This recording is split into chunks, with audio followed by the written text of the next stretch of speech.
তো hello guys, welcome back to my channel. এটা হলো আজকের ব্লগ। আজ ছিল মহাশিবরাত্রি, তাই সকাল সকাল চলে গিয়েছিলাম, না ঠিক সকাল বললেও ভুল হবে, ওই 12টা নাগাদ চলে গিয়েছিলাম বাজারে।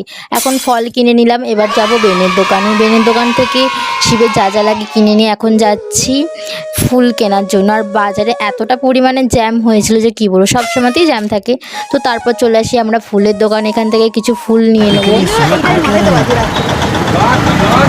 আর এই যে এই পাগলটা কি যে বকতে থাকে, কি যে বলতে চায়, কিছুই বুঝতে পারি না। তারপর গোলাপের পাপড়ি নিয়ে ওর কানে কানের করে দিয়েছিলাম। তো দেখো কেমন লাগছে, খুব একটা খারাপ লাগেনি, বেশ ভালোই লাগছিল। তারপর আমরা এখন যাব বাড়ি। সেই সকাল থেকে উপোস করেছিলাম, এখন বাজে প্রায় 9টা মতো, এখনও আমি পুজো দিয়ে উঠতে পারিনি। তো এখন বসে আছি আমি। তো কেমন লাগছে আমাকে জানিও। আর এটা হলো রোহিতাও আমার সঙ্গে একটু ফটো তুলে নিচ্ছিল। দেন এই যে ম্যাডাম আসছে, এখন মনে পড়েছে আমাদের সন্দেশ কেনার কথা, এর আগে আমরা ভুলেই গিয়েছিলাম।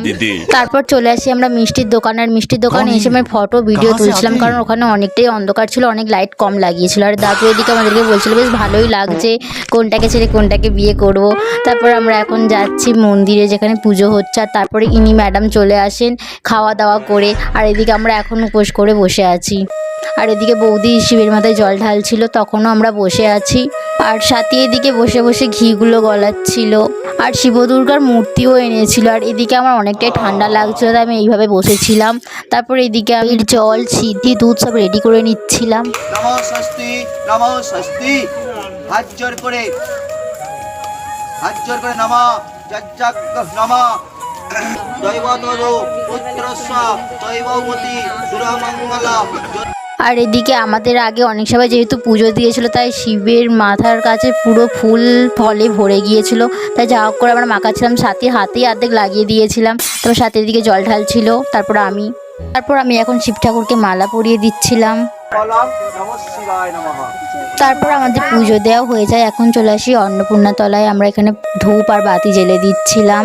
আর এরা যে কি শুরু করেছিল কে জানে, এক একজন পরীক্ষা যাতে পাশ করে যায় জন্য গড়াগড়ি দিচ্ছিল ঠাকুরের কাছে। ঠিক করে তো পড়াশোনা করে না, এই করে।